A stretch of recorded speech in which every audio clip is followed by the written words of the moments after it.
It's Monday night, and you know what that means. Jersey First TV proudly brings to you the latest edition of Real Talk, and certainly I Am New Jersey's premier seven-time, that's right, folks, seven-time award-winning journalist, top Latino for the last 3 consecutive years, as voted upon by the Latino Spirit Online magazine, along with the United States Latino Affairs Initiative, and now more than ever, ladies and gentlemen, I'll continue to be the weapon of mass disruption in Garden State media, because my level of honesty now more than ever is truly necessary in this era of journalistic deception. That's right, folks. It's me, Fernando Uribe. Happy Monday to you all. I cannot say enough how great it's really to be here tonight, to join you live here on Facebook Live via StreamYard, of course, also on the Jersey First YouTube page. And certainly want to thank you all for tuning in from wherever and however you may be doing so here tonight, the 29th of July, as we're wrapping up the month of July. By the way, folks, let me just look at some numbers here, by the way. And just to remind everybody, a lot of haters out there maybe don't like to take the show seriously, but a great July so far. And we're not even done with it yet. Obviously, we're not even done with tonight's episode. Over 70,000 views for the month of July. So, folks, again, you know, there's a lot of Mickey Mouse journalists out there with the little Mickey Mouse shows and Mickey Mouse traffic. Only traffic they know is what's on the parkway coming back from the shore on Sunday afternoons. But here on this show, folks, it's always real traffic here on Real Talk. And of course, I always remind everybody, if you're not doing so, make sure you check us out on all of our social media here on Jersey First TV. Make sure you like us on Facebook, of course, Real Talk, as well as Jersey First TV. And also, ladies and gentlemen, I can't remind you all, because you're always on YouTube, right? So you're either checking out pro wrestling podcasts, political podcasts, sports podcasts, whatever it is you're doing, you're always on YouTube. Subscribe to Jersey First. Again, like, comment, and share, and let everybody that you know how much you enjoy Jersey First TV on YouTube. And of course, ladies and gentlemen, make sure that wherever it is you get your podcast, whether it's Spotify or SoundCloud, download Jersey First TV and take us with you anywhere at any time during these summer months, whether you're coming back from Tiki Mondays down at Point Pleasant, visiting your in-laws, taking your kids shopping. Again, the school year is right around the corner. They need books, clothes, whatever, maybe new electronics, whatever it is you're doing, you're probably on your smartphone. So take Jersey First TV with you anywhere at any time. And ladies and gentlemen, I can't say it enough.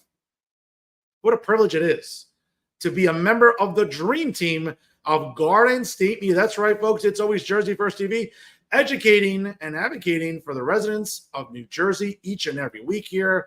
It's the best journalism you'll find anywhere online, ladies and gentlemen. And again, I can't say it enough. Make sure you tune in every Thursday for brand new episodes of the Nader Narrative, hosted by the incredible Elizabeth Nader.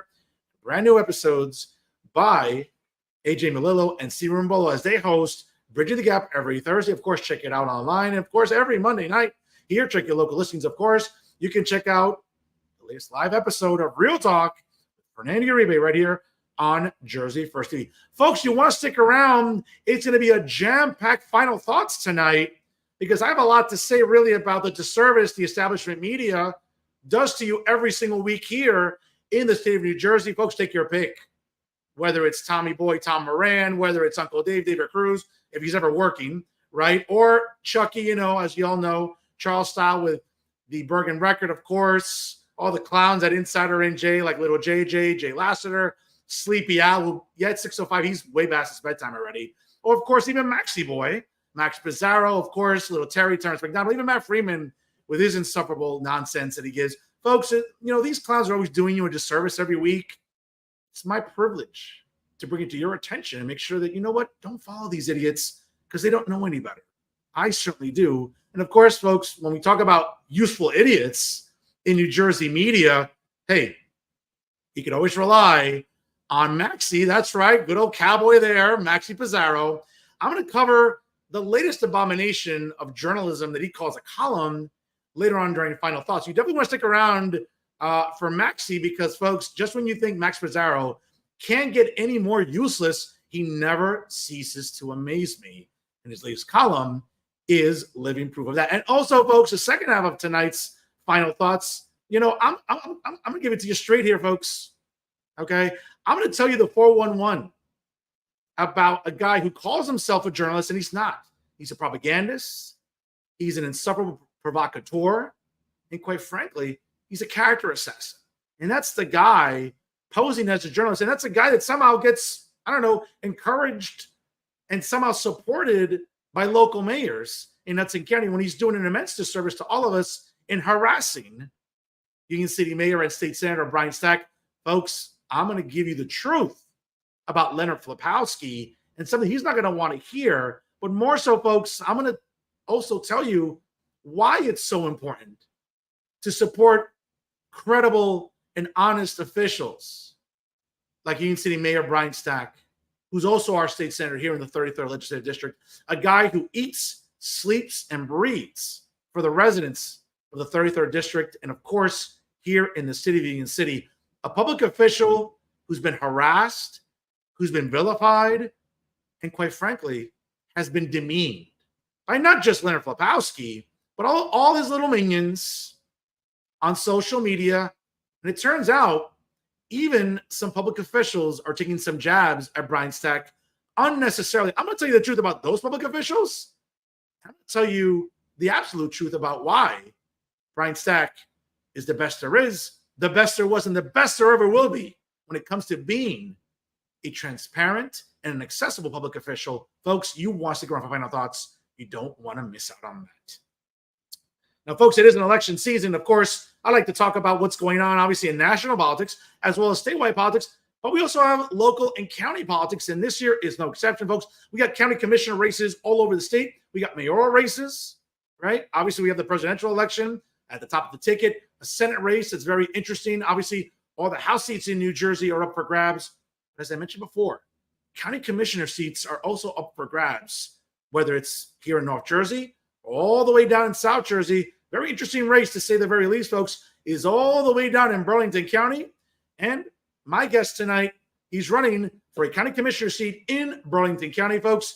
He's a big fan of the show, and he joins me live, folks. He is Jonathan Duff, joins us live here tonight on Real Talk. Jonathan, how are you? Hi, so good, Fernando. Thank you so much for having me. How are you? I appreciate it, man. It's good to have you on here. And folks, again, take 2 seconds. Like, comment, and share if you're just joining us live right now on StreamYard via Facebook Live, and also, of course, on YouTube.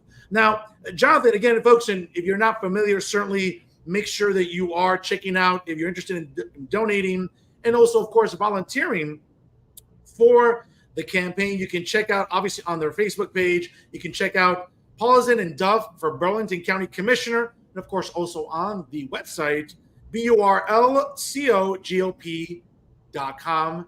If you're looking to get invested in it, obviously donate some time to this campaign, folks. Great candidate joins us here tonight. Jonathan, a big piece of real estate here, obviously, in Burlington County. I mean, I'm looking at some of this here, and my goodness, I mean, we're talking about 40 municipalities here in, well, I don't know, I guess it is South Jersey. I know there's always this argument about North, Central, and South Jersey, but it's one of the bigger municipalities, obviously county-wise, here. They include Bass River Township, Beverly, Bordentown, Burlington Township, Chesterfield, Cinnamon Township, Delran Township, Edgewater Park, Florence, Medford, Medford Lakes, Mount Holly, Mount Laurel, North Hanover Township, as well as Pemberton Township. That and so many more townships within Burlington County. That's a big piece of real estate, Jonathan. What prompted you to want to get involved and run for a county commissioner seat? Well, first of all, let me just say, you are absolutely right. It is a very big piece of real estate. I've put a lot of miles on my car campaigning since January, but I am very proud to do it. I grew up here. I was born in Medford Lakes. This is my home. This is where I intend to make my life. And, I'm very proud to call this place my home because we've got a lot of geographic diversity. We've got a lot of diversity in terms of way of life. We've got people, we've got farmers, we've got cities, we've got bustling river towns and beautiful suburbs. And I'm proud, and I hope if I'm elected to serve all of it. But in terms of me, I'm 24 years old. I'm an insurance producer. I live in Southampton Township now. I was born, as I said, in Medford Lakes. I grew up in a very working class household. My grandparents are, my grandmother worked in real estate and retail rather, not real estate, sorry. And my grandfather is an independent contractor. So I have a very blue collar background, and I went to Lenape High School. And I'm running for Burlington County Commissioner because I think that we need people in office who are concerned first with working people, not special interest. We've got 5 Democrats on the county commissioner board right now. They're more interested in giving 6-figure salary jobs to their friends and family than they are to governing in the interests of the people of Burlington County. That's come with all sorts of problems, like a 60% jump in homelessness, 116% jump in drug addiction deaths. We've got towns where there are huge rises in violent crime, like Burlington City and Willingboro. We've got just a sense of a drain, right? There's a lack of economic opportunity. There's the prospect that people my age will never be able to afford a home. We've got to break up bureaucracy. We've got to break up establishment politics, and I'm here to do it. Now, Jonathan, obviously every county is different. 21 counties in the state of New Jersey, and certainly with very, very different political landscapes. Here in Hudson County, where I live, I mean, it's as blue as Windex. But that's not the case when it comes to the other 20 counties. And certainly, again, we talked off the air, and it's not as solidly a blue county as we would say, let's say, anywhere else in North Jersey. I mean, there have been Republican county commissioners in Burlington County as recently as like less than a decade. So it's not like we're going 20, 30 years without Republicans at the county level, right? No, absolutely. You're totally right. We had a majority. We actually had all 5 seats until 2017. We had a majority until 2019.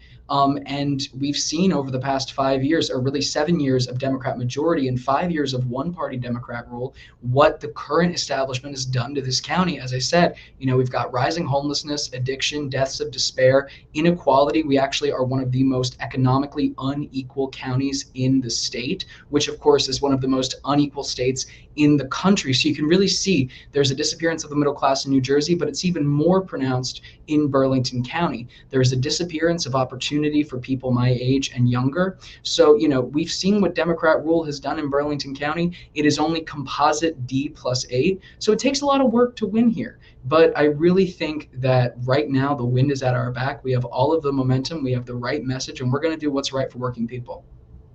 Now, when we think about county commissioner positions, obviously, they used to be called freeholders, right? And certainly over time, and listen, I mean, I'm always against woke culture, and people feel the need to rename titles or remove statues and all the nonsense that permeates right in today's woke culture. So obviously, when we think about county commissioner titles, it's no different, I would say, since it seemed like a freeholder title was fine. But again, let me not digress. The point is that it's a very sort of all-encompassing position, though, right, Jonathan? Where when we think about at the municipal level, we think about a mayor, we think about a town council, right? But at the county level, obviously, we have a county executive and county commissioners that really, I would say, work with the local mayors, the local municipalities to address issues in that county. And listen, up here in Hudson County, obviously, there aren't as many municipalities as Burlington, but the premise remains the same. The county executive defers to the county commissioners. They work with all the mayors. They work with all the local municipal, city officials within the county itself to address these problems. So I think the bigger question right now is, what are the current incumbents not doing? You mentioned homelessness. You mentioned, obviously, income inequality. People, obviously, maybe at the county level getting like big sort of paying jobs, while let's say regular residents in Burlington County are struggling to find employment. What would you say are the single biggest responsibilities that a county commissioner has? Great question. So, county commissioners are essentially, in a certain sense, governors, but on the county level. You're dealing with the appropriation and distribution of the county budget, which of course is raised through county property taxes. So I always say there's no such thing as government money. It's the people's money because it comes out of your tax dollars. So it should, in theory, be going to services that benefit you and serve your community. So that gets into health and human services, waste management, the roads you drive on, the parks and recreation, addiction services, employment services, everything that goes into making a community safer, stronger, and more opportune. And what we've got in Burlington County in terms of what are they not doing, it's more of a question of what are they doing, because we've got a situation where I actually had a town hall with Felicia Hobson, who I am running against this year, and she straight up said to the people in that room, the county commissioner board does not control crime, has nothing to do with crime. What she fails to understand is that there are things that we can do through ordinance and through budgetary direction that work to reduce crime through addressing poverty, literacy, and employment opportunity for people who are at risk. So that's just one example. There are so many things in terms of addiction. As I said, we've had almost 1,200 people die of fentanyl overdose in Burlington County last year. That's a 116% jump over the last decade. And yet all we have is a Hope One bus that distributes Narcan kits. We have no publicly available rehab services, and we're not working with private services in the county. There are so many things. I could go on and on, but the point is that the people in the job right now don't have a vision for how to address and serve our people. What they have is a vision on how to enrich themselves and their family and friends. And I'll give you an example on that. So I've got our other opponent is Tyler Burrell, who's not an incumbent.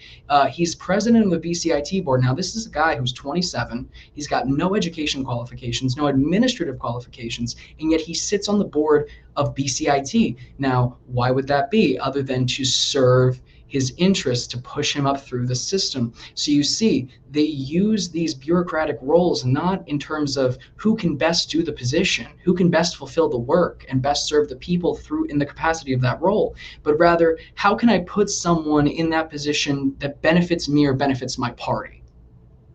Folks, right now, if you just joined us live, it's 6:16 here on the East Coast, and my guest tonight is a Burlington County Commissioner candidate, Jonathan Duff, joining us here live on Real Talk. Folks, it takes 2 seconds. Like, comment, and share on your social media. I'm sure you're on your smartphone, your tablet, your PC, your Mac.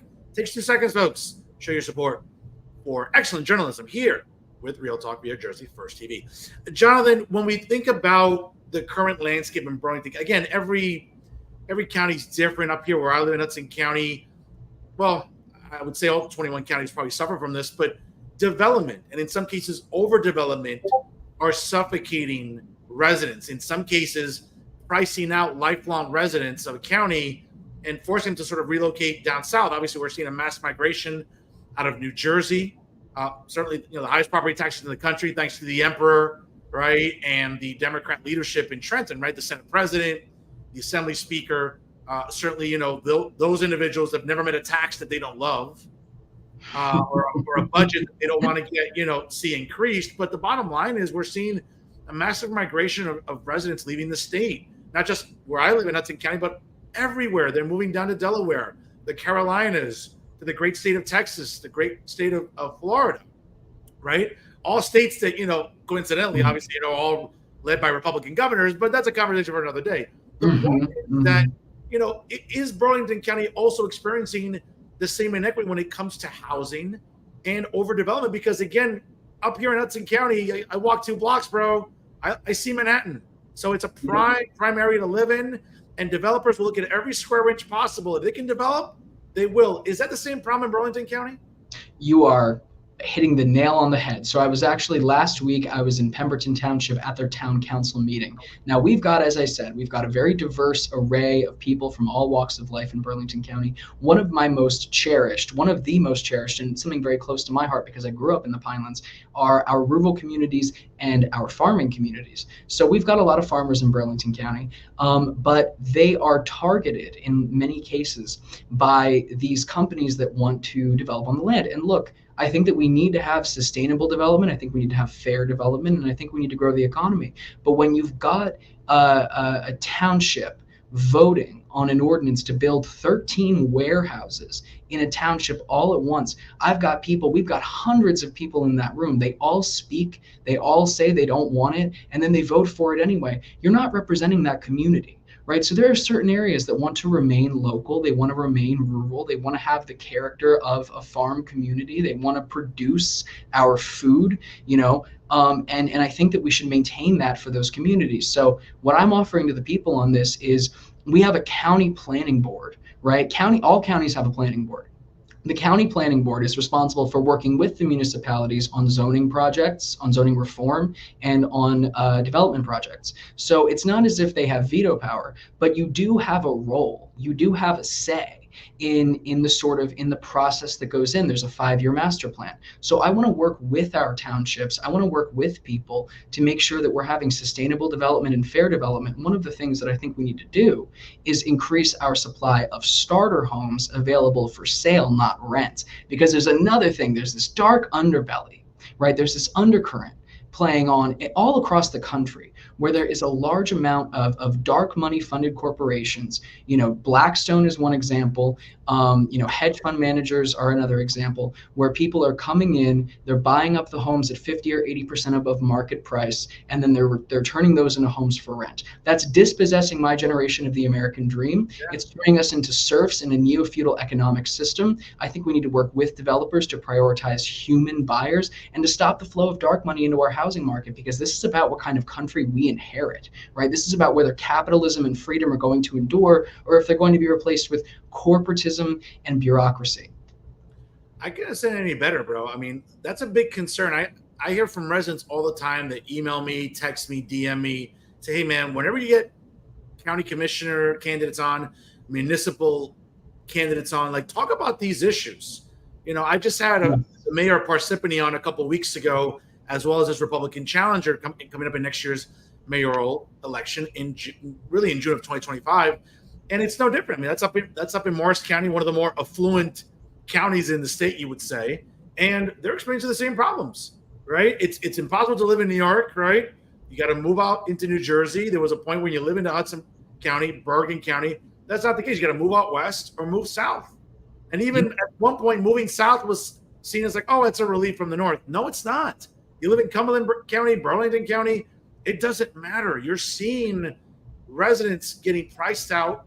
You're seeing residents, and to your point, listen, I'm an old man compared to you, John, but the premise of an American dream of buying that home, right, instead of renting forever and having that home, having that property, having that liquid, that is not, I would argue, that is probably the least attainable it's ever been for New Jerseyans and Americans in probably more than a generation.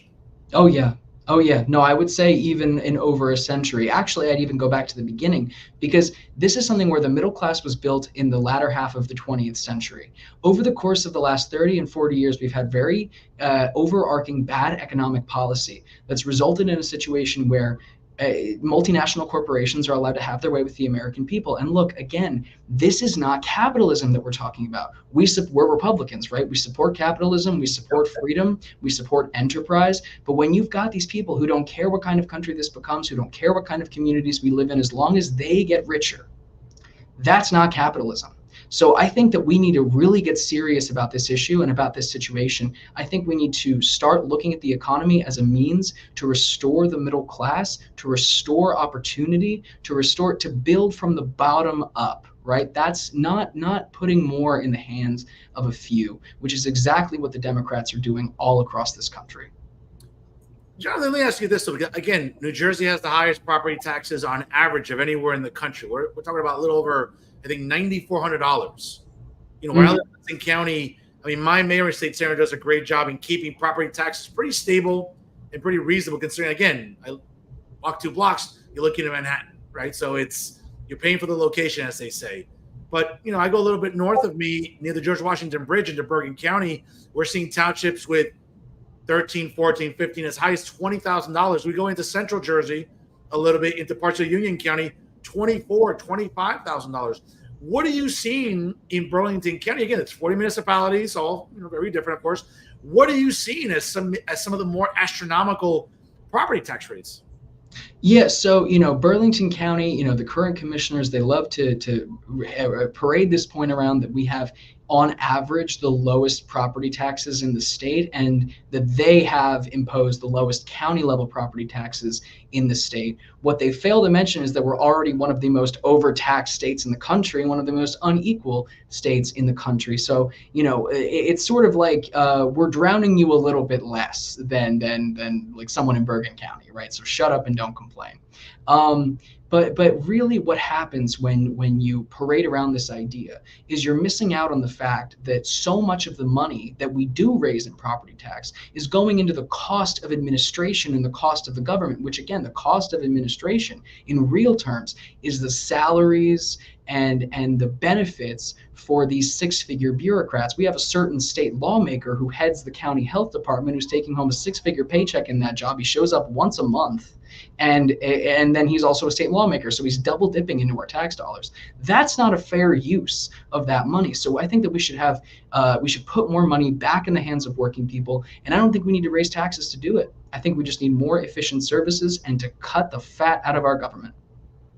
You're in Burlington County, John, and certainly in the last couple of months, a name that has been in the headlines, one that, let's be honest, evokes a lot of different emotions in people, and that's George Norcross. We saw oh boy, General Platkin, who I'm not a fan of, by the way. I mean, I don't really care for the Attorney General, but we did see him literally stand right in front of George Norcross and list a plethora of charges against him. What's been kind of the feedback you're hearing from people as you're campaigning, as you're going door to door? As you know, it's a summer month, so maybe you're at town fairs, food truck festivals, whatever it is. You're talking to people. What's been the sort of like the vibe down there by you in Burlington County about George Norcross and certainly these charges? Again, I'm all about due process. I'm all about innocent until proven guilty. So I don't want to sort of just pile on him. But it seems pretty incriminating about what the Attorney General is alleging here against George Norcross. So what's been the feedback given to you about the climate down there? Sure. So the epicenter of the Norcross sort of power structure resides in Camden County, right? So in Burlington County, it's not as visible. It's not that big of an issue. It's more so just the headline of, oh, the Norcross, one of the Norcrosses was indicted for corruption. For me, it's like hallelujah, because we all knew this was going on for years and years, decades even, right? This family controls so much of the money that flows through our state. It's crazy, right? There's six figures that actually go out of Burlington County through reciprocal contracts with Camden County. So that's something where it's all a matter of the connection, right? It's all a matter of how these deals are being made, how people are enriching themselves and one another, helping one another build their career in politics and in bureaucracy through our system, which is really disgusting when you think about it, because if government is here, it's here to serve the people, not the other way around, right? And that's what we're seeing is a situation where government is serving itself, and the Norcrosses are a really a gross and disgusting example of it, and I hope that he gets everything he deserves. I commend the Attorney General for it, because a broken clock is right twice a day. That's true. I mean, Matty Platkin, the Attorney General, I'm not a fan of his opposition to the Second Amendment, other things that, quite frankly, I'm not a fan of Matty, but hopefully we'll see him gone after January 2026. We'll see. But before we get to that, when it comes to your race, obviously you've been going door to door. Obviously, you're using social media. Again, folks, if you're not familiar with the page, please do go on Facebook. Obviously, you look at the Paulson and Duff for County Commissioner, Burlington County Commissioner. Again, if you haven't done so, please like it on Facebook. Share the page, folks. It takes 2 seconds. All right. And again, for more information, obviously, you can check out the website, burlcogop.com. Once again, that's burlcogop.com. One of the county commissioner candidates running there in the Paulson and Duff ticket for Burlington County Commissioner. It's my guest tonight, right now, live. He's Jonathan Duff here on Real Talk. Folks, again, like, comment, and share. It takes 2 seconds. You're just joining us live right now here on Jersey First TV. Jonathan, should you be successful coming up on November the 5th and you take office in January, what would you like to tackle right away? What would the first 100 days of a Jonathan Duff Burlington County Commissionership look like? Absolutely. Thank you so much. So I am very excited to be running with not just myself, but also Nick Paulson, who's a New Hanover Township committeeman. We are running on a ticket, so get sure. If you live in Burlington County, be sure to vote for both of us. Our first 100 days, one of the first things that we're going to tackle is the addiction crisis. This really hits home for me because when I was 8 years old, my father was addicted, became addicted to drugs through a surgery that he had. And this wasn't some sort of illegal thing. This was prescription Oxycontin, right? So there's a lot of people, this country's been primed for a silent mass death via the addiction crisis. Back to the 90s with the advent of Oxycontin. And now today, fentanyl is being injected into our communities all across the country, right? There was one truck stopped in Mount Laurel, which is in my county, that had 1,000 pounds of fentanyl in it. And that's just one example. So imagine what they're not catching, right?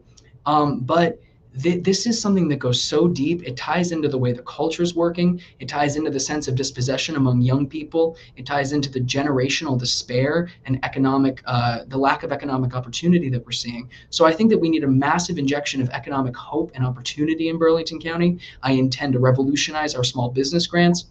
I intend to revolutionize our addiction services. I think that we need to directly offer it, right? If someone comes to the county and they say, I'm struggling with addiction, I need help, I do think that we should, after their insurance is applied, cost share rehab with them if they're making below a certain amount a year. So for working people who are making under $60,000 a year, I'd like to cover up to half the cost of your rehab. I'd like to get you help, right? Because I don't think these people who are only using drugs, I don't think they need jail time. I think they need help, because there is no reason why in this country, in this county, one of the richest in the state, and that 1,000 people should be dying every year of this disease, this public health crisis that is threatening to kill an entire generation of people now with the introduction of fentanyl.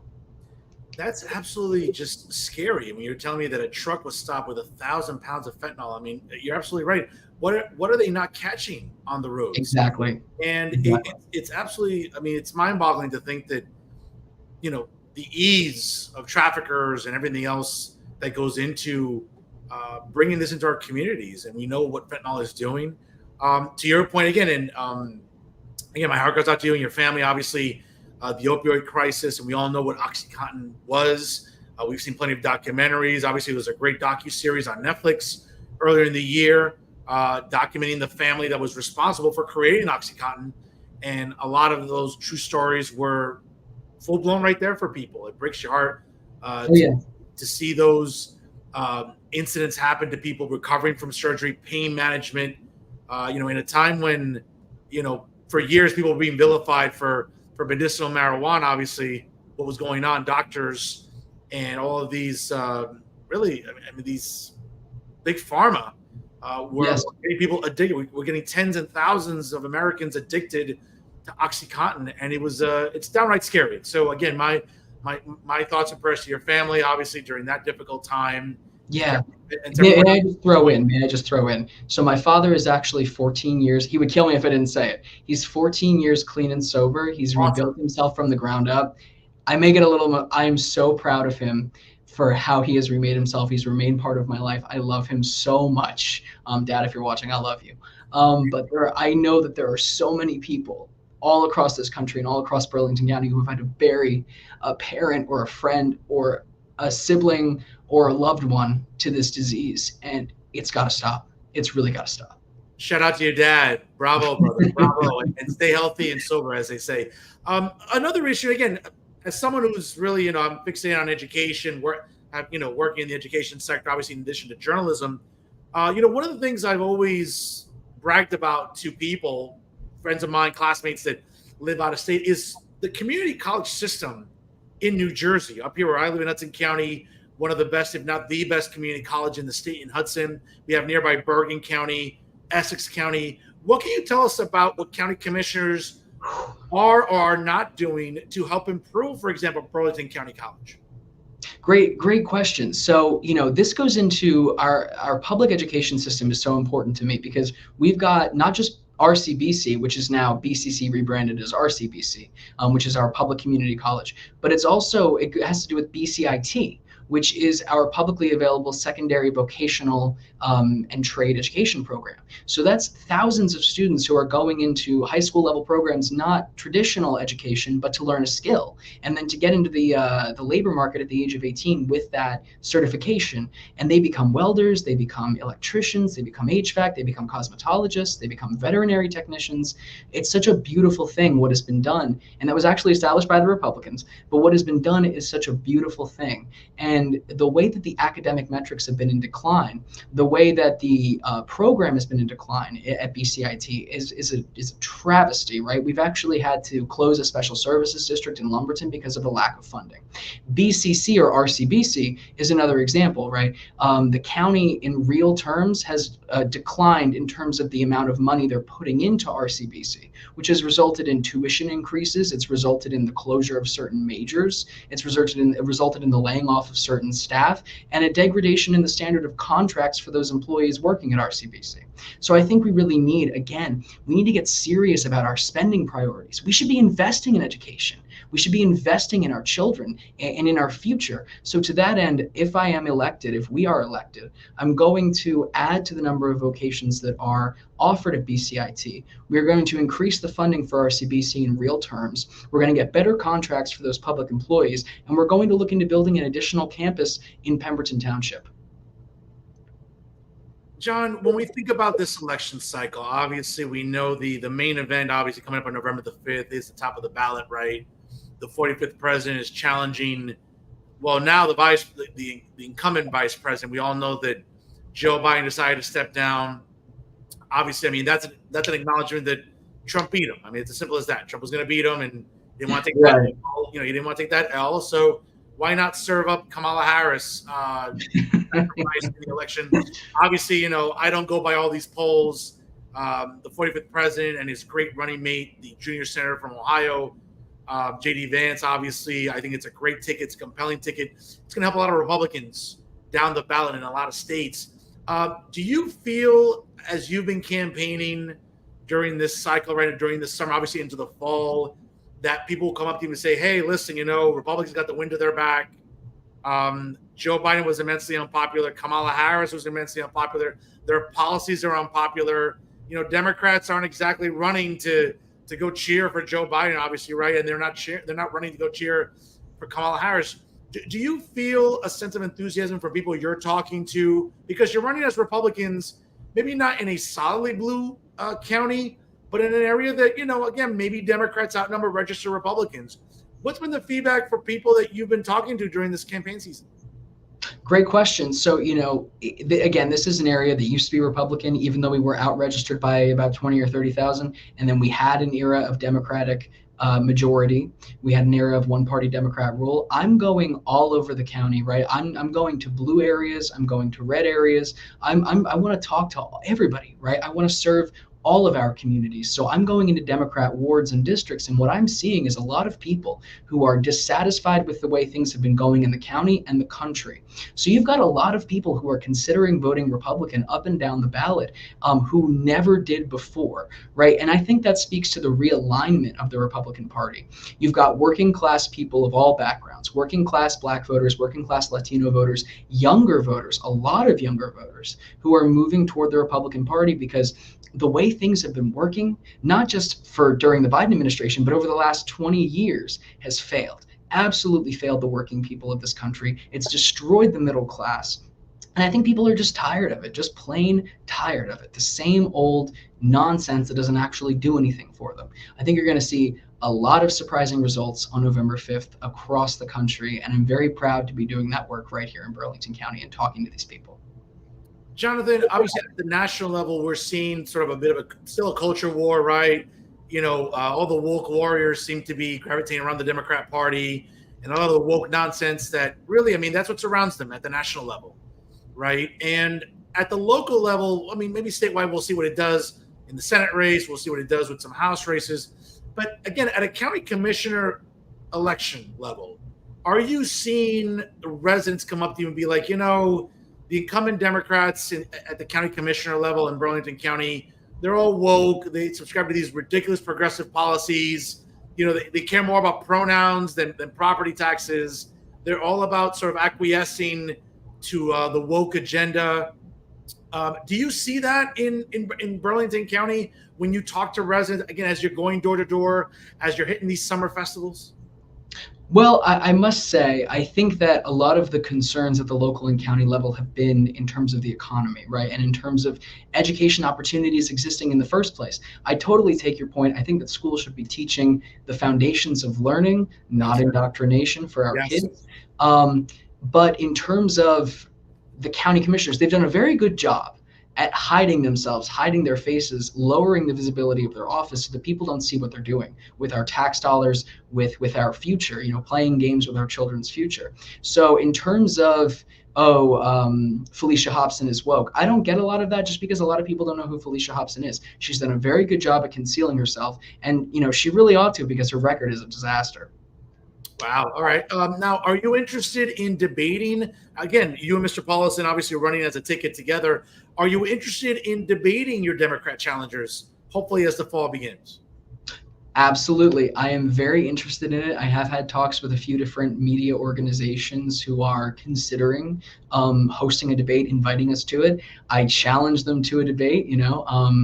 I would love to sit there and talk to them, because I think somebody's got to hold them accountable for their failures, their lack of action, their abuses of our government and our political system. I'm happy to be the one to do it. Let's do it.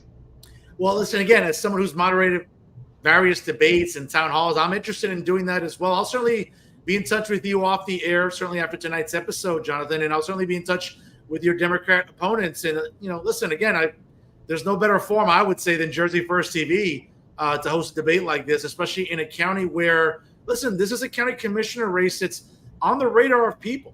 Okay, it's not like, oh, it's whatever, it's a county commissioner election, hoo-ha. No, it's a race that people are legitimately paying attention to. So, listen, I'll do my due diligence, I'll do my homework for sure, and try to see if I can moderate one of these debates coming up in the fall. I mean, I'll be busy. I'm moderating some other events as well during the fall season, but I would certainly like to make some time to moderate a debate, whether it's in person in Burlington County or we do it remotely. Again, that's sort of the convenience really of StreamYard and remote technology, where, again, candidates on the Democrat side can't really object to it. Hey, listen, we're not telling you to go somewhere. You can be in your home or office and debate, right? So that would seem to be probably the most plausible strategy, right? Absolutely. Yeah, no, I mean, I'll debate them anywhere, if it's from my house, if it's at a studio, totally fine. The important thing is that we sit down, we have a conversation, and everything is laid out before them, right? Because as I said, we've got a lot of problems in Burlington County. We've got record high inequality, record high addiction deaths, record high homelessness, just a sense of despondency among young people who are leaving this county and this state in droves. And they haven't answered for it because nobody's compelled them to answer for it. Again, as I said, Nick and I are the ones to do it. I'm right here. Let's do it. Well, listen, I look forward to talking to Nick later on during the summer, if not the fall season. So we'll definitely be in touch for sure. But Jonathan, before I let you go, we've been talking about, Jonathan Duff, the candidate. Jonathan Duff, the Burlington County resident that is looking to get involved in local county politics. But let's talk about Jonathan Duff, the guy. So a little bit of a lightning round here. I'm going to throw some questions at you, and let's see what you got here. So we get to know Jonathan Duff, the guy. So, Jonathan Duff, who do you like in the NFL? Ooh, NFL is not really my thing, to be honest with you. Yeah, I mean, I like the Phillies, to be honest. That's my home team. I pay attention when they get close to winning. So yeah, that's what I would say. So I'm assuming, like, if the Eagles are in the Super Bowl, you root for the Eagles? 100%. Okay, well, all right. Well, let's hope they're not there. So we have a Cowboy fans, but no. So obviously MLB. You mentioned the Phillies. Obviously they're doing pretty well this year. They host my Yankees starting tonight. That can be maybe a World Series preview. Not sure. But the Phillies are looking pretty good right now in the National League, right? Oh yeah, no, I mean they're going pretty well. I think they've got great management this time. They've got a great director this time, and I'm really looking forward to seeing what happens. We haven't won since 2008. Let's do it again. It's been 16 years. Come right back around. Well, we'll see. I mean, they were trying to go for back-to-back, but my Yankees stopped that in 2009. I don't know. Maybe, again, tonight's a World Series preview. We'll find out, obviously, since October is a couple months away. NBA team. Man, 76ers. 76ers for sure. Okay. You're a local guy. Can't fault you for that. Hockey. Flyers. Okay, my mom is big into hockey. You might want to ask her, but okay. Well, shout out to your mom there. Shout out to Mrs. Duff. Hope she's watching the show tonight. Mm-hmm. All right, let's get to some real serious stuff here. MCU or DC Comics? MCU or DC? Marvel for sure. Marvel for sure. Favorite Marvel character? It's gonna be kind of cliche, but I like Spider-Man. I've always loved Spider-Man. Tobey Maguire was the best Spider-Man. I will stand by that. Ooh, okay, well, listen. I mean, apparently, he's going to be back in, I guess, the next Avengers movie coming up, whether it's Doomsday or Secret Wars. By the way, I mean, obviously, we all saw what happened over the weekend, right? I went to see Deadpool and Wolverine. It's breaking box office records. One of the best MCU movies I think I've ever seen. But obviously, the big reveal this weekend, right, was Robert Downey Jr. returning to the MCU, not as Iron Man, but to be Victor Von Doom as Doctor Doom. What do you think of that, man, when you saw that on social? Just makes so much sense for his look, the way that he's aged over the years, and now the way that he looks now just makes perfect sense to me. Just makes perfect sense to me. I think it's great casting. Again, and just a special side note to all the fans out there, the Fantastic Four, or at least this version of Doctor Doom, is set in the 1970s, so may not exactly, conflict with Tony Stark. Not to say Tony Stark may never return, but definitely a great reveal this weekend. Jonathan, favorite food to go out and have on a date night or whatever? Man, rigatoni vodka is just the way to go. Or, I like to get like chicken in it. That's kind of one of my classic, like, I think it's a great home dish, like for this area. It's kind of cliche, but it's definitely my favorite by far. After a long day, man, a beer, cocktail, or a glass of wine? Vodka for sure. Always vodka. Vodka if you're stressed, vodka if you're celebrating. Okay. Are you a Tito's guy? Absolute. What do you like? Tito's and Patron. Patron's not really tequila or vodka, but Patron is also one of my favorites. Okay. Last, favorite American president? John Adams. Whoa, interesting. Why? John Adams was the guy who he established the peaceful transition of power. John Adams is the guy who really set the precedent that we should of the way that power is distributed between the government, the federal government, and the states. And he believed wholeheartedly in the mission of this country to create a land that had freedom for all, but also had a fair balance of powers, right? He was one of the minds behind the Electoral College. He was one of the minds behind our Declaration of Independence. John Adams is one of these really unsung heroes of our founding, right? And I really encourage everyone to watch the HBO miniseries on him, because here's a guy who gave his entire life to the establishment of this country. He was really the one behind the scenes doing a lot of the administrative work, doing a lot of the negotiation to foster the country and the systems that we enjoy today. You know what? I might have to watch that series, man. You got me all interested now. And listen, shout out to that answer, because when we think about the founders and we think about, again, these brilliant men, dude, all right, 248 years ago on a hot summer day in Philadelphia, no central AC, wearing wigs, wearing like heavy ass clothing, and they wrote that Declaration of Independence and subsequently would write our Constitution, right? And right now, let's be honest, the founders must be rolling in their graves seeing what the left has done to our Constitution, what they've done to our republic. And quite frankly, when we talk about the threats of democracy, it's not people like you and me, Jonathan. It's not people on the right. It's people on the left that seem to be subverting democracy whenever it is possible. So again, shout out to John Adams, a brilliant man who must be rolling in his grave right now, seeing 248 years later what's become of our United States. So again, folks, check out Paulison and Duff for Burlington County Commissioner on Facebook. Please go to their website, burlcogop.com. Once again, that's burlcogop.com. And we talk about two young, fresh faces in politics down in South Jersey. Folks, why not give Paulison and Duff a chance coming up on November the 5th? Two great young men, great minds, great ideas. Hopefully, man, get across that finish line coming up on November the 5th. I'll give you the last word here tonight. Yeah, thank you so much. Again, thank you so much for having me. To all the listeners, the website is Burlco GOP, or you can go to our campaign website directly, which is betterburlco.com. My Twitter is RealJDuff. Our Facebook is Better Burlco 2024. We are facing all across this country, all across this state. We are at the precipice of real change, real hope, or real despair, and the road toward corporatocracy and special interest. Let's break it up. Let's get out and vote. It's time for 21st century leadership in Burlington County, in New Jersey, and in the United States. Let's get it done. Thank you so much. Best of luck, young man. Go get it. Go get across that finish line November the 5th, and we'll talk to you again soon here on Jersey First TV. Folks, great stuff there. Jonathan Duff, county commissioner candidate, down in South Jersey, in Burlington County.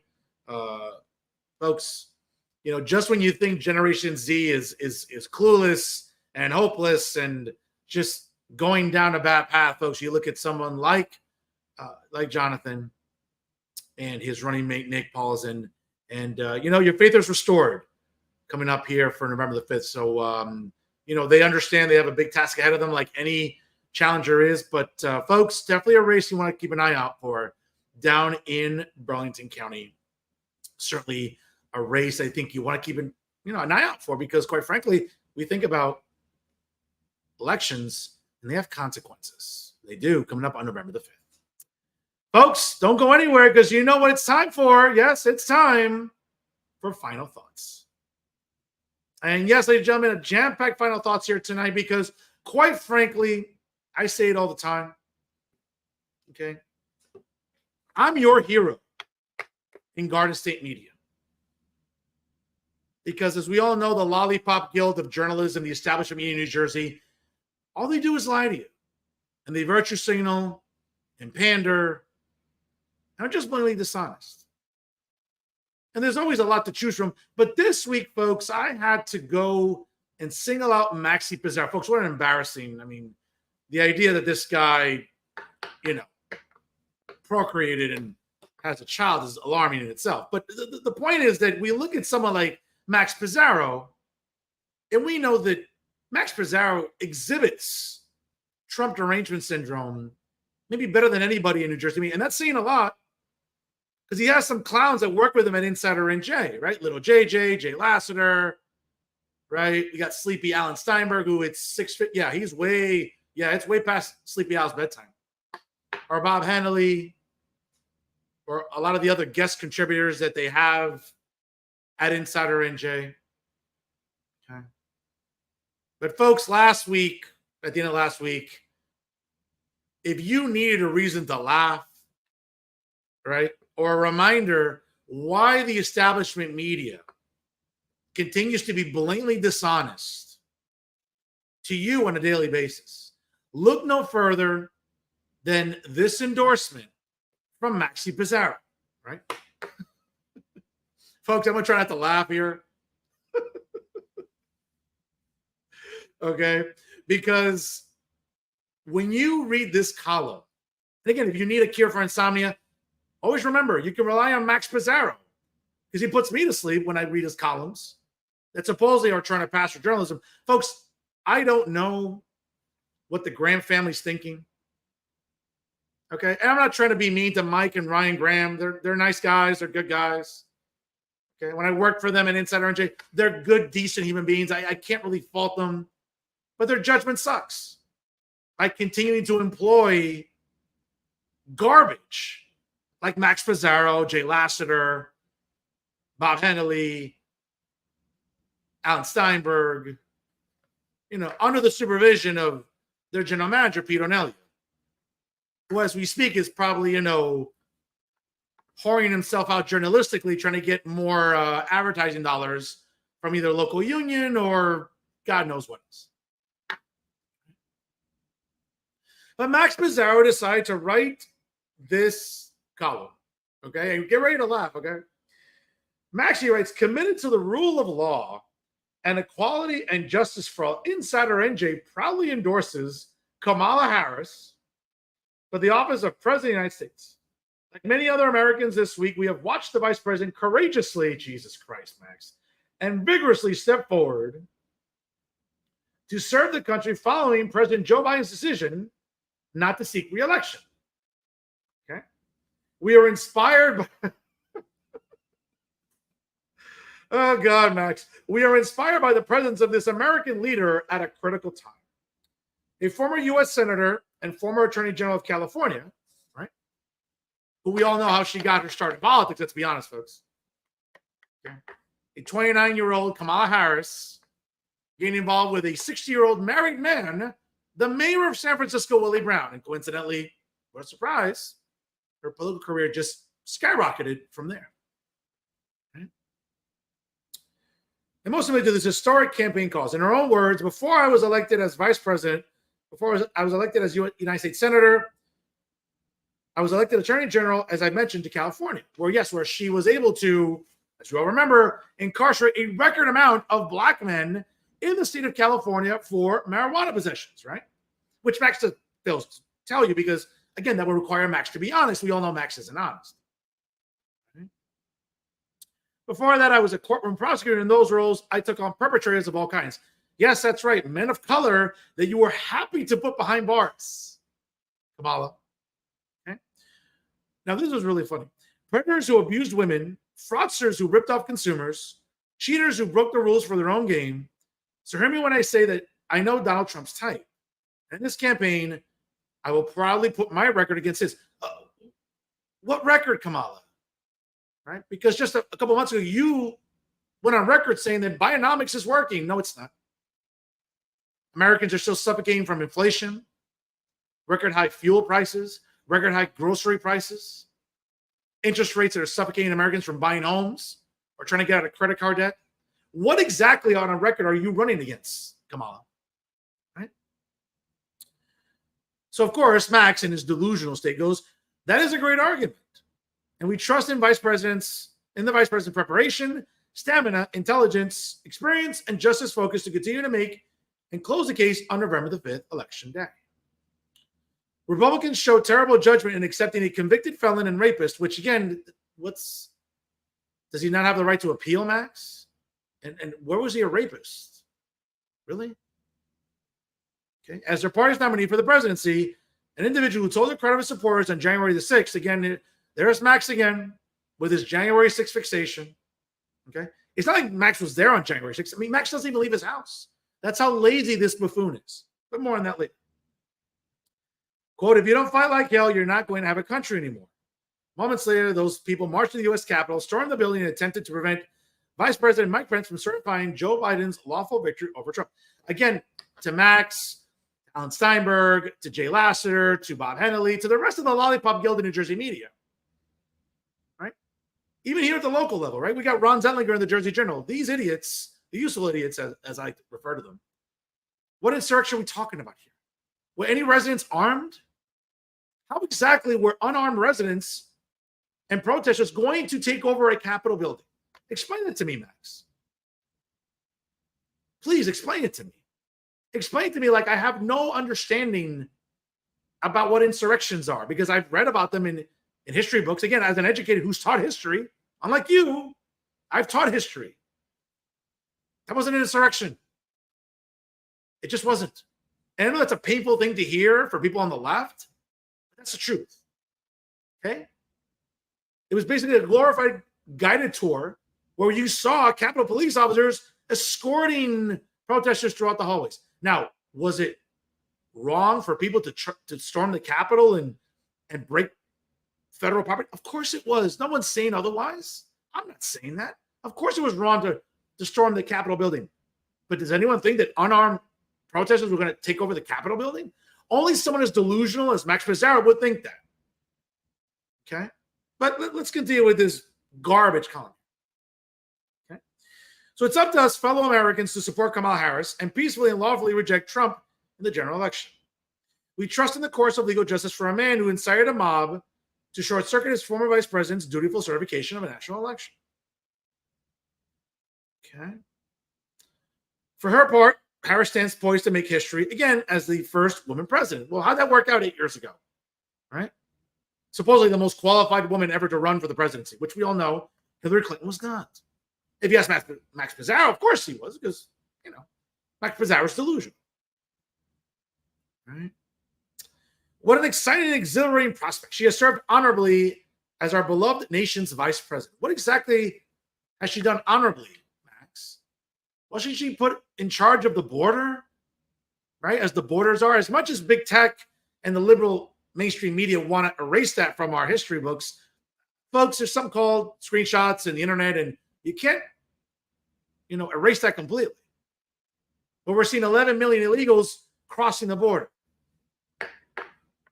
So what exactly is honorable about Kamala Harris, Max?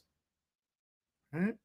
The public policy partner of President Joe Biden. Oh, highest inflation we've seen, high gas prices, food prices, interest rates, funding wars we shouldn't be involved in, a Justice Department being weaponized against the president's political opponents. Folks, this is stuff we see in Venezuela. This stuff we see in Cuba, in China, North Korea, in Russia. We're not supposed to be seeing this in the United States. The Department of Justice being weaponized against the 46th president's opponent in this election? Really? That's the public policy position you want to take, Max? That Joe Biden and Kamala Harris have served so honorably on? Please. Even you don't believe that. Well, then again, you're dumb enough to. So, but more on that later. Right? Let's see what else here in this column. Oh, here we go. This is how Maxie closes it up. We could go on, but here's a better idea. Instead of enabling a morally shriveled up nightmare that little resembles the awesome spirit and character of our great country and the foundation of law and order upon which we stand, vote for Kamala Harris of Oakland, California, former district attorney, sitting vice president of the United States, that bright primetime light on the landscape of our great country. Folks, don't buy into this nonsense by Max Pizarro. Okay. And again, if you need extra toilet paper, you can always print out Insider NJ columns and use that to wipe your rear end with. Or if you're moving, again, it's the end of the month. If you're looking to package expensive china and silverware, print up Insider NJ columns. That's all they're good for. Right? But let me give Maxie a little education here. And God knows you need it, Max. Okay? God knows you need that. Whoever dresses you, I don't know. Who dresses you? The state? I don't know. It's interesting. But let me give Maxie a real education, all right, about the Kamala Harris record that she has to run on. Okay? Because again, she's a sitting vice president, so didn't we just hear for months, if not years, how capable Joe Biden is? So basically, like you, Max, and the rest of the establishment media in New Jersey and nationally, you lied to us. You blatantly lied to us, telling us that Joe Biden was capable, that Joe Biden cognitively was up to his job. We all know he wasn't. And Kamala Harris contributed to this lie, just like you did. Okay? But when we talk about the Harris record, right, that supposedly you're so proud of and you think that she can run on, let's go through the Biden-Harris accomplishments. You can see it behind me, you can screenshot, but I'll read it to you. Yes, allowing 15 million unvetted illegals into the country. That's something you want to be proud of, Max? Now, I get it. Maybe you don't see it because you never leave your house, right? You make poor Fred Snowflake drive up and down New Jersey to cover events and news stories because you're too lazy to. Despite the fact that Pete O'Neillia pays you over $100,000 to sit on your ass, okay, and play dress up as a cowboy, okay? Historic inflation crisis. That's what we're seeing since January of 2020. And don't give me COVID, folks. Don't give me the pandemic. Don't give me this nonsense. Okay? Economic policies by this administration continue to suffocate Americans. Record high gas prices in all 50 states. Instead of drilling domestically, which we should be doing, no, Joe Biden and Kamala Harris are more concerned about the platypus in Alaska or porcupines. Drill, baby, drill. I don't care about importing oil from another country. I want to produce it here and help Americans. Because here's another education for you, Max. Again, I know it's hard. You're not the most educated guy out there. We just don't use petroleum. We just don't refine petroleum to produce gasoline, to put in our vehicles. Okay? We use petroleum on a daily basis for items that are produced because of petroleum. Again, I'm smart enough to know that because I read, right? Something that Max Fernando doesn't. Record high consumer debt. Of course, with interest rates increasing, well, we're going to see consumer debt as well. Oh, of course. Releasing terrorists into the country. What are we seeing here, folks? We're seeing lawlessness in our big cities. I can walk 2 blocks and look at what's going on in Manhattan. Look at Philadelphia, Chicago, San Francisco, Los Angeles, Atlanta. Illegals coming here, committing crimes. We've seen. Do I have to name them? Do I have to name the Americans that have suffered because of this? All right. But not a word from Max Pizarro. Again, Max Pizarro wouldn't know what illegals look like because he never leaves his house. Oh, what else? The Ukraine-Russia war. Yes, folks, 2+ years later, and we're giving billions of dollars away to a corrupt regime, right? Such as President Zelensky in Ukraine, and we're no closer to seeing the end of that war. Folks, I don't care about them. Bring that money home and help Americans. Okay? There seems to be this sort of inflated opinion about the Russian military. Folks, if the Russian military was so mighty, they would have taken over Ukraine, who's basically the size of Staten Island. But the Russian army hasn't done that. So can we stop inflating the military might of Russia? Okay? As far as I'm concerned, let NATO worry about that. We have Americans to worry about. But keep pandering, though, Max. Right? And keep maybe keep putting a Ukrainian flag in your profile picture because you live to pander, let's be honest. Right? The Israel-Hamas war, the war that broke out from October the 7th. What are we seeing on our college campuses? What have we seen? Blatant anti-Semitism on our college campuses. Have you once ever written about them? Of course not. You know who's talked about anti-Semitism in journalism? This guy, Fernando Uribe. You think your colleagues at Insider NJ or the other slapnuts and candy asses in New Jersey media have talked about anti-Semitism on our campuses? Of course not. I'm the only one doing it. I'm the only one with, wait a minute, wait, for that 4-syllable word that we all know Max Pizarro struggles with, integrity. I'm the only one talking about anti-Semitism and standing up for Jewish faculty members and Jewish students on college campuses. I'm the only one in journalism standing up for Jewish people, Max, unlike you and the rest of the Mickey Mouse journalists in New Jersey. Right? What else? The disastrous withdrawal from Afghanistan, leaving American soldiers behind, leaving weapons, ammunition behind. Really? How'd that withdrawal from Afghanistan go? And this is what Kamala Harris is going to run on? I can't wait for Trump to cook her in the debates.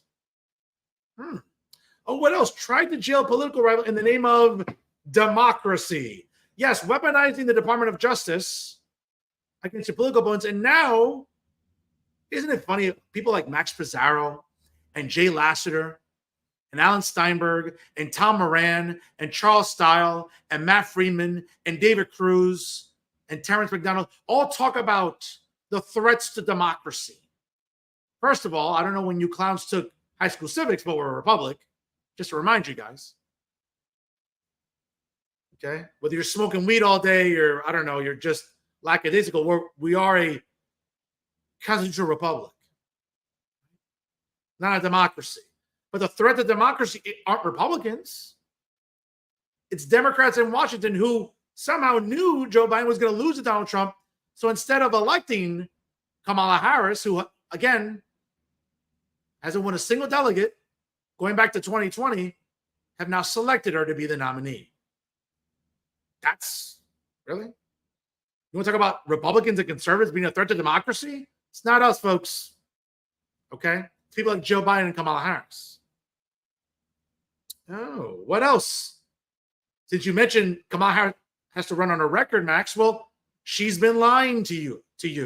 She's been lying to us about Joe Biden's mental decline. We saw the debate. We've seen it for years. Did you ever once write about it? Of course not. Again, Max Pizarro, that 4-syllable word, bro, you struggle with, among other words, integrity. But you get the picture.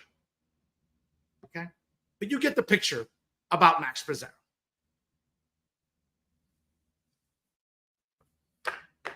Folks, Max, you should be ashamed of yourself writing a garbage column like this. But then again, you don't have any shame to begin with. Oh, And that's why you work at Insider NJ. Folks, now it brings me to a very important subject matter and one that's very personal to me. And that's the vitriol, the vilification, and the downright character assassination levied against this guy, my mayor and state senator, Brian Stack. And what have we seen for the last 8 months? We have seen a propagandist and character assassin masquerading as a journalist, infiltrating his way from Connecticut here in Johnson County into the city of Union City to vilify this man, Brian Stack. So I'm going to tell you the truth about Leonard Flapowski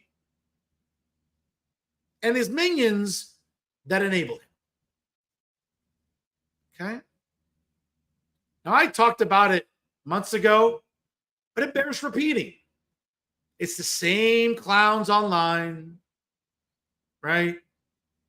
Former retired Union City cop, Ernie Rivera Batiz, this scholar, who, folks, again, you ever check out his social media? Can someone get Ernie a dictionary? Can someone maybe start a GoFundMe and send him the application for his iPhone or whatever smartphone he uses so he knows what a dictionary is? You ever seen his social media posts, folks? It's an embarrassment to the English language. But let's be honest. What do you expect from a guy who, let's be fair, the only A's he ever saw on his report card growing up were in his name? He never really saw them on the physical document. But these are the minions that continue to vilify Mayor and State Senator Brian Stack on a consistent basis. A retired Union City cop that never passed a promotional test. I mean, folks, are you surprised? Okay. Really? I wouldn't trust Ernie to run a hot dog stand. How he managed to drive a patrol car for all these years is, folks, that's one of the mysteries of modern civilization. And yes, tragically, he collects a pension, but, you know, hey, what can you do? Speaking about collecting a pension and being useless, of course, we talk about Joe Blaitler, a guy who retired, I think, 12 years ago and is still this insensate. Folks, I have ex-girlfriends that are not even nowhere near the nag that Joe Blaitler is. Well, hold on a second. Well, let me take that back. I've had some insufferable nags for ex-girlfriends, but Joe Blaitler's right there with him. Joe, you're on a beach somewhere, drinking margaritas, collecting a pension. A pension you've earned. I'm not going to say it otherwise. But bro, I mean, really? You're saltier than a collection of condiments at a restaurant. Let it go. Okay? But the biggest character assassin we see lately and for months now is Leonard Flapowski. I'm not going to refer to him by his stage name because, quite frankly, I don't think he deserves it. Let's call him out for who he is, Leonard Flapowski. Okay? A guy who's cheated on his taxes, clearly, with liens on his property, clearly. A guy who has been a nuisance in other municipalities. Okay? A guy who aligns himself with clowns like Full Court Press. Have you seen this guy?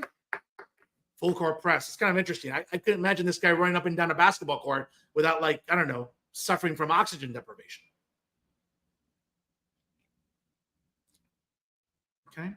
But this is who Leonard Flapowski is.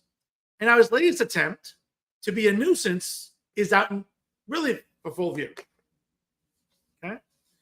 And a shout out to John Hines, a member of the Pinnacle here in Hudson County, fellow Rutgers alumnus, who always, folks, when you want to rely on excellent reporting in Hudson County, right? Yes, we have Tap Into with Steve Lennox, Al Sullivan, great job. Okay. Aaron Morrill with the Jersey Times. But folks, when we talk about great journalism in Hudson County, it's not the Jersey Journal, trust me. It's not Ron Zellniger and the rest of the clowns there. Folks, it's John Hines, who breaks stories, okay? Who actually has exclusives, okay? Which is more than I can say for other journalists in New Jersey who all they can do, let's be honest, folks, is break a pair of eggs for breakfast, okay? Let's get to John's article. Now, it's in reference to a mailer that Mayor and State Senator Stack disseminated within the last week. Now, Mr. Stack went on to say, quote, "I'd like to take a few moments of your time to shed light on recent events. Since becoming involved in politics, I've come to realize just how ugly it can be, particularly here in Hudson County, as you may have received a letter that points to false and disgusting claims about me. Furthermore, I've been the target of intensified harassment and paid attacks that are allegedly orchestrated by both a candidate who has statewide political ambitions and an outdated political boss from North Bergen. By the way, in case you're not familiar, we're talking about Nick Sacco and Stephen Fulop. They know that I won't go along with their self-serving agendas, which is true. Let's be honest, folks, about Nick Sacco and Stephen Fulop. Okay? You want to talk about defining self-serving agendas, those two come to mind. And that's not even, folks, that's not speculation. That's fact. We can look it up. We have it in front of us. Okay? Embarrassingly, these attacks are launched by cowards, hiding behind their faceless and baseless claims.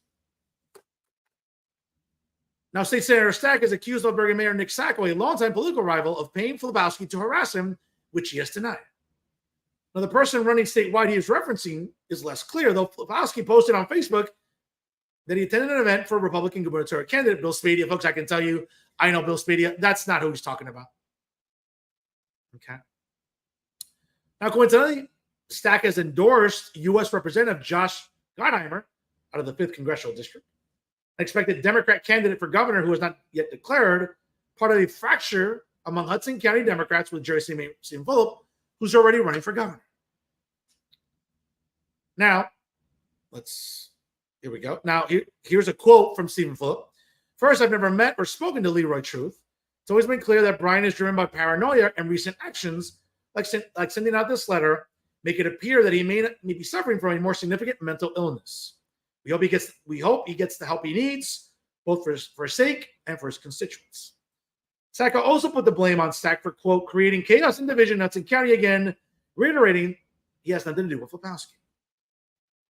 Sacco has gone on to say, quote, "Stack is meddling in local elections in Jersey City and multiple other municipalities as siding with Bergen County over Hudson County." That's not true, Nick. That's just not true. But more on that later. In the governor's race, all he can try to become is the new boss of Hudson County.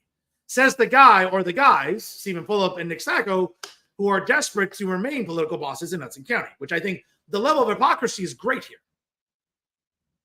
Quote, "He did the same thing in 2013 when he selfishly endorsed Chris Christie instead of supporting our Democrat party candidate." Who, Barbara Bono? Folks, Barbara Bono was a clown.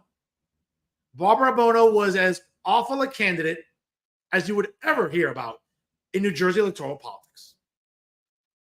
Now, what Brian did, going back to 2009, is being politically savvy and looking out not just for his city, but for his legislative district. Because he knows he has to work with the governor, whether it at the time in 2009 was Johnny Dollars, you all know who that was, John Corzine, or his challenger, Chris Christie, who went on to beat John Corzine in 2009. Okay? And going into 2013, Brian Stack knew the help he was getting from Trenton.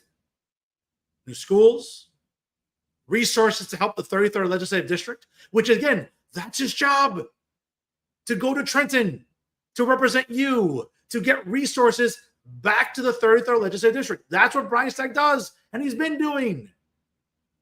Okay?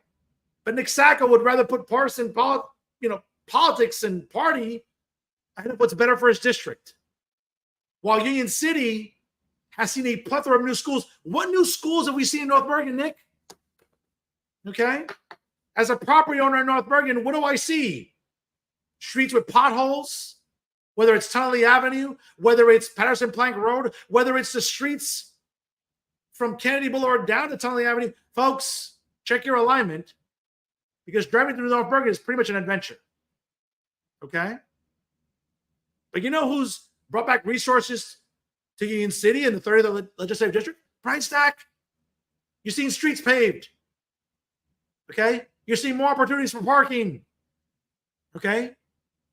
Not just making diagonal parking spaces so you can get more money, Nick. It's actually creating more parking in Union City, paving the streets, which is more than I can say driving through North Bergen. Okay? I said it back in January. I'm going to say it again. A DPW in North Bergen that sends the parking authority out when it's pouring rain. when the trucks for DPW in the pouring rain decide to go through street sweeping. Don't believe me? I got the videos. But when it comes to responsible DPW work, what happens? Who do we see it from? We see it from Ian City. We see it through Brian Stack, not Nick Sacco, not Anthony Veneri. More on Anthony later. Because I got a little receipt for you. Okay? Folks, this mailer, okay, tells you everything you need to know about the vicious, mean-spirited, and quite frankly, vitriolic attacks by Leonard Flapowski and his benefactors. Who they are, I don't know. I don't know. But I can tell you that Steve Fulop, making this quote right now, and again, let me read it again. Stephen Fulop has the audacity, okay, to say, quote, first, I've never met or spoken to Leader of Truth. It's always been clear that Brian is driven by paranoia, and recent actions, like sending out this letter, make it appear that he may be suffering from a more significant mental illness. We hope he gets the help he needs, both for his sake and his constituents. Stephen, what are you doing? Was that necessary?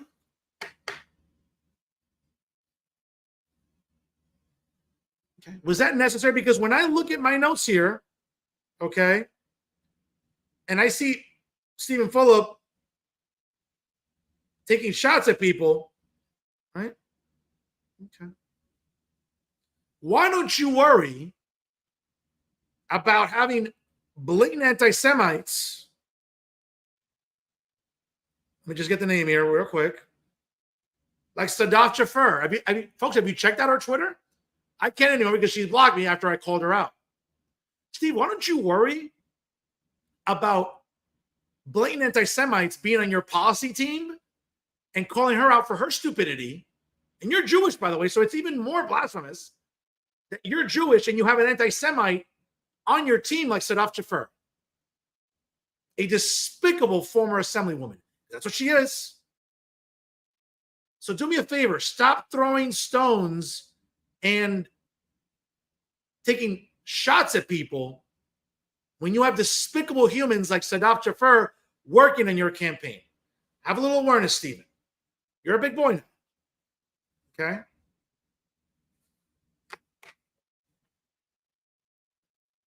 But here's where it gets even more egregious about Leonard Flapowski and these infantile adolescent attacks. Okay? Now, Nick Sacco can deny it all he wants, right? And check out this clown. I mean, folks, has there ever been a least masculine human being to ride a motorcycle than this guy? Okay? I don't have guns for arms or anything, but I know better than to wear a tank top during the summer. Okay? And who rides a motorcycle with shoes and white socks and dress pants? Folks, this is embarrassing. But I don't want to go for low-hanging fruit here, like Leonard likes to do, because he lives on that. I'm going to go after Leonard, quite frankly, on the facts. Okay? And for a guy like Nick Sacco, who vehemently denies that he has nothing to do with the attacks on Brian Stack, what does the city of North Bergen do? Okay? What do they do here? Folks, you can see the screenshot there. Okay? So Captain Raposo, and again, folks, I don't want to, I don't want to be accused of fat shaming anybody because, a lot of sensitive people online, they get all, get their panties in a bunch, right, with comments I make. Captain, I might want to consider maybe getting a bigger uniform. I don't know. I'm just saying. Either you put it to dry too much, I don't know. But seriously, Captain. Okay. The North Bergen Police Department, under the wisdom of Captain Raposo, decided to invite Leonard Flapowski to a First Amendment training workshop that was attended by Hudson County officials. Okay. Folks, for a guy that has abused the First Amendment like Leonard Flapowski, okay, this is who the town of North Bergen invites. Captain, I'll never take you seriously again. Okay? Of all the people to invite to a First Amendment training, a guy who has harassed public officials, a guy who has gotten into physical altercations with public officials, a guy who's been arrested for causing a disturbance at a public meeting, a guy who is masquerading as a journalist, a guy who is a full-blown propagandist. This is who you invite to be a keynote speaker at a First Amendment training? And again, folks, this is sponsored by the town of North Bergen. It's sponsored by Nick Sacco. But Nick Sacco wants to tell you he has nothing to do with Leroy Truth. Nick, no one's buying that. No one's buying it. Okay? And to compound the problem, here's a screenshot from Leonard's social media. And again, you can sort of read it there. Thank you, Captain George Raposo of the North Bergen Police Department, for inviting me to participate in the First Amendment training to all the Hudson County officials today. I met some wonderful people, and it was a really awesome event. Mayor Nick Sacco is the best. Why is he the best, Leonard? Is he compensating you? Because that allegation's out there. Why would the Township of North Bergen invite a propagandist, a tax cheat, a known liar, an insufferable provocateur to the Township of North Bergen? Folks, you would think if Nick Sacco and the Township of North Bergen want nothing to do with Leonard Popowski, why would you be inviting him to the town? To talk about, of all things, the First Amendment. And folks, and I get it. First Amendment, it's been the topic of discussion in many ways. We're seeing big tech censoring people on a daily basis, whether it's Facebook or Instagram or Twitter. Not so much Twitter. Since Elon Musk bought Twitter, we've seen a much more balanced social media platform. Can't say the same for Facebook and Instagram. But we live in a time where the First Amendment seems to be the topic of discussion, whether it's the freedom of speech or, for example, right? Because we got a lot of attorneys out there in elected office, or a lot of attorneys on social media, or law students on social media that must have slept through constitutional law. So I'll sort of ask you outright, did you sleep through constitutional law? Don't answer that. It's rhetorical. But for a lot of the attorneys out there, a lot of the law students, all you clowns, you know who you are. I'm not going to name you all because, again, I don't want to get sued on the air, but I can name you all by memory. Who dare talk about the First Amendment, about the freedom of speech. How about, you know what, freedom of religion? As a Catholic and Christian, now more than ever, we're living in a time when being Catholic and Christian pretty much embodies being persecuted.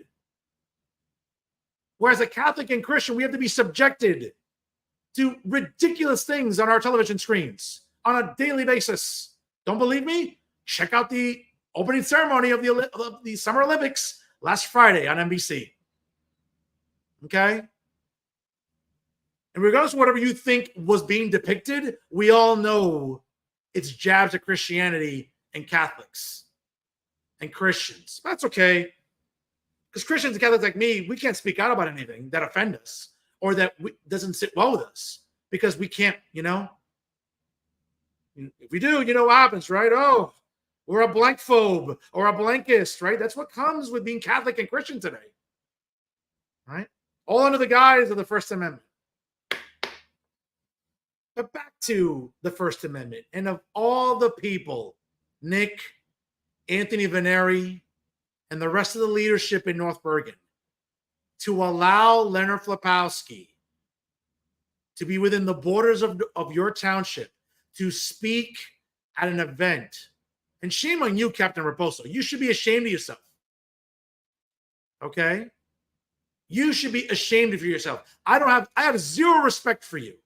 And I would gladly say it to you, to invite a clown like Leonard Flapowski to talk about the First Amendment. Of all the people, folks, you know what? Invite me. I'm an award-winning journalist. I'm someone who understands the First Amendment. I'm someone who's been the subject of attempts to silence me because of the First Amendment. As a Catholic and Christian, or as a journalist. You want to invite somebody credible, Raposo, invite Fernando Uribe, not Leonard Flapowski. But again, that shows the level of judgment or lack thereof in the city of North Bergen. Right? Because when we think about the First Amendment, folks, really? You want me to believe now that the town of North Bergen isn't compensating Leonard Flapowski in any way when you gladly invite him to your town to speak? Who are you kidding? Who are you kidding, folks, over there in North Bergen? Okay? I mean, what's next? What other ridiculous, incredible things are we going to have to, be subjected to? Oh, I don't know. Gee, let me think. Whether it's Mayor Nick Sacco, Commissioner Anthony Veneri, or the rest of the commissioners in North Bergen, really? Is this who you would allow into your town? Someone like Leonard Flapowski? I mean, I get it. You're too busy to care. You're too busy going out to eat at Waterside, for example. All right, that overpriced menu, those overpriced drinks. Okay? As if that cheap bastard, Gus, one of the owners, ever give you a discount on anything. Yeah. I got a better chance of growing hair back, or Leonard Flapowski has a better chance of growing hair back than that being actually a legit, affordable establishment. What's the matter, Nick? You're too busy going out to dinner? You're too busy, I don't know, virtue signaling? You're too busy vilifying someone like Brian Stack? We all know you're kind of, tag team partners with Stephen Fulop now. And Vision Media, right? The Zabinskis. We all know the Lollipop Guild. We all know. Okay? Because it's easier for someone like Stephen Fulop and Nick Sacco to vilify a great public servant like Brian Stack. Let me tell you a story once again about Brian Stack, because maybe you didn't hear it the last time. Okay? Pre-COVID, during COVID, post-COVID, you know whose phone is always on? You know who's always accessible? You know who's always transparent? Brian Stack. Okay? When residents lose a loved one, you know who's there to provide some solace and some comfort? It's been Brian Stack. During the summer of 2020, during the pandemic, when the emperor had this state shut down longer than it had to, guess what? My grandmother passed away. You know who called me right away? Brian Stack and his chief of staff, Idalia Hinao. And you know what Brian did? Not just for me, because I'm a nobody. I'm a regular citizen. But he's done this for other residents. He's helped, the city has helped to pay for the funeral services for residents losing a loved one. And during that summer, when my grandmother passed away, when only immediate family could see her, when she was such a popular person in the community, nobody else was allowed because, again, the governor wanted to keep the state shut down.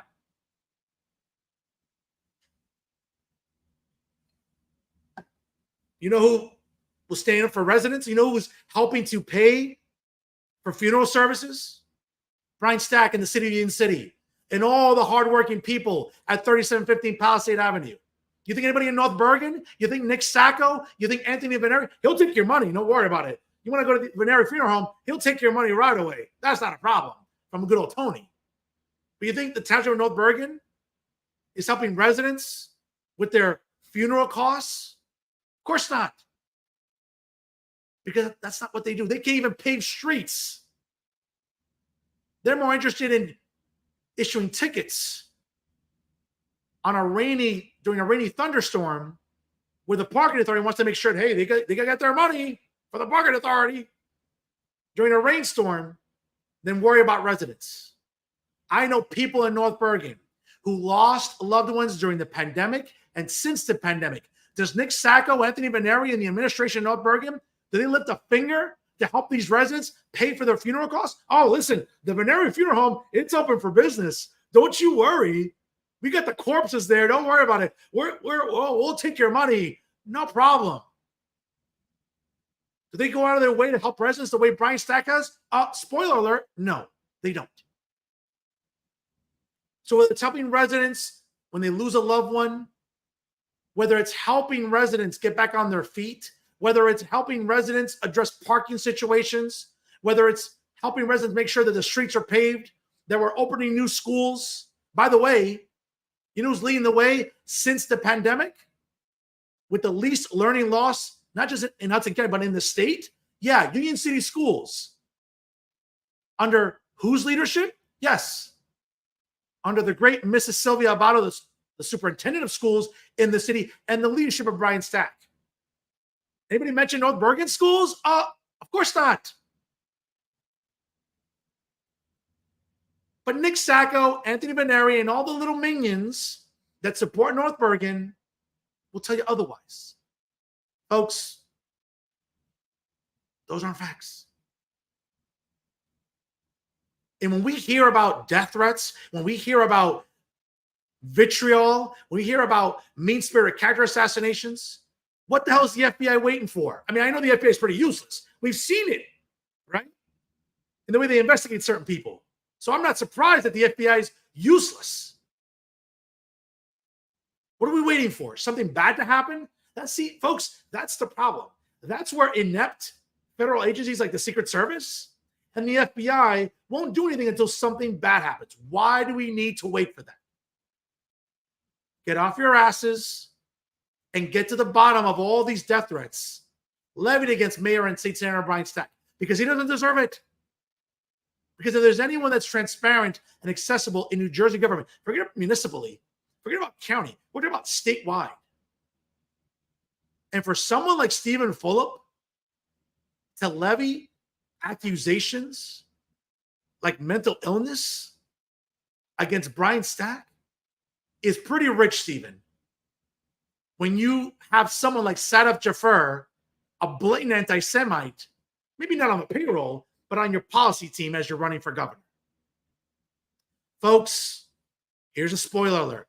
I'm going to say it today. You can call me on it. Come next June, Stephen Fulop isn't winning the primary for the Democrat Party for governor. He isn't. I'll say it right now. I've said it on other shows. I'll say it right here today. It's not going to be Stephen Fulop. Now, what Stephen's going to do after June next year, that remains to be seen. But Stephen, you should know better than to levy character assassinations against someone like Brian Stack when there's plenty against you. Have some awareness, Stephen. Okay? Same thing with Nick Sacco. Have some awareness, Nick. Again, the streets in North Bergen suck. You should be worried about that. Why don't you get Anthony Veneri to pave the streets in North Bergen? Why didn't you all these years lobby harder in North Bergen to get more money for schools? You're going to blame that on Brian? No. Brian's doing for his district, unlike you when you were state senator. But again, it's easy to pile on Brian Stack when he's doing the work, when he's rolling up the sleeves, when he's answering phone calls at 2, 3 in the morning, just like he answers them at 2 p.m. Have some awareness, Nick. Have some awareness, Stephen. And to all the minions once again, to Leonard Flapowski, who's a joke, to his little minions on his social media page that enable him, you should be ashamed of yourselves. But once again, like Max Pizarro, you don't have any shame to begin with. So it's kind of hard to feel ashamed, but you should. You should feel ashamed for what you're doing to Brian Stack, to hardworking people at 3715 Palisade Avenue in Union City, and to the hardworking commissioners in Union City, like Celine Valdivia, like Wendy Gruan, like Lucio Fernandez, like Marjorie Martinetti. Yeah. Can we say the same about North Bergen? I don't think so. Can we say the same about maybe some at City Hall in Jersey City? Yeah, I don't think so either. Have some awareness, fellas. Again, it doesn't take that much. Again, but that requires you, just like Max Pizarro struggles with it. You know what? That 4-syllable word, integrity, learn to have some. And those are my final thoughts. Folks, once again, great show tonight with Burlington County Commissioner candidate Jonathan Duff. If you're just joining us live right now, do me a favor, like, comment, and share all your social media platforms and tell everyone you know how much you love Real Talk with Fernando Uribe. Always remember, make sure you like us on Facebook, of course, and follow us on Instagram and Twitter. Of course, make sure you subscribe to us on YouTube. And of course, when you get your podcast on Spotify or SoundCloud, download Jersey First and take it with you, whether you're coming back from Tiki Monday on Point Pleasant, whether you're going shopping at the mall for clothes, for books, for technology, for your kids as the upcoming fall semester is right around the corner, whether you're visiting your in-laws, whether you're, I don't know, taking a road trip. You have your smartphone with you, right? You have your PC or Mac or tablet. Take Jersey First TV with you, folks. You won't be disappointed. And I can't say enough how proud I am to be on the dream team of Garden State Media. That's right, folks. It's Jersey First TV. Brand new episodes of the Nader Narrative premiere every Thursday, hosted by the amazing Elizabeth Nader. And brand new episodes of Bridging the Gap, hosted by AJ Malillo and Stephen Rombolo, premiere every Thursday. Of course, brand new episodes of Real Talk with Fernando Uribe premiere every Monday. Check your local listings for start times. Folks, I cannot say enough how proud I am and how privileged I am to hear the feedback and the comments and really the support I keep getting for this award-winning brand of journalism. Folks, whether you like it or not, it wins awards. And spoiler alert, it's going to keep winning awards. And always remember, folks, if it's unbiased, unfiltered, and unafraid, it is Real Talk right here with Jersey First TV. I am New Jersey's premier award-winning journalist, Top 50 Latino, as voted on by the Latino Spirit Online magazine the last 3 consecutive years. Looking forward to new nominations this year. Of course, also courtesy of the United States Latino Affairs Initiative. And now more than ever, folks, I'll continue to be the weapon of mass disruption in Garden State Media because my level of honesty, now more than ever, is truly necessary in this era of journalistic deception. That's right, folks. It's me, Fernando Uribe. Thank you so much for tuning in here. Folks, please party responsibly. Enjoy the rest of July, folks. Great traffic, as I mentioned before. Over 70,000 organic views for Real Talk with Fernando Uribe. Folks, real traffic here. Not like the Mickey Mouse traffic from the Mickey Mouse journalists. No, folks. It's real traffic here, always, with Real Talk. That's right, folks. It's me, Fernando Uribe. Please party responsibly. Enjoy the rest of July. We'll see you next week here as we begin the month of August. Election season is heating up. We'll be talking about a lot of interesting races during election 2024. Folks, always remember, if you can't be good, be bad, baby. Thanks for stopping by. And always remember, stay classy, everyone.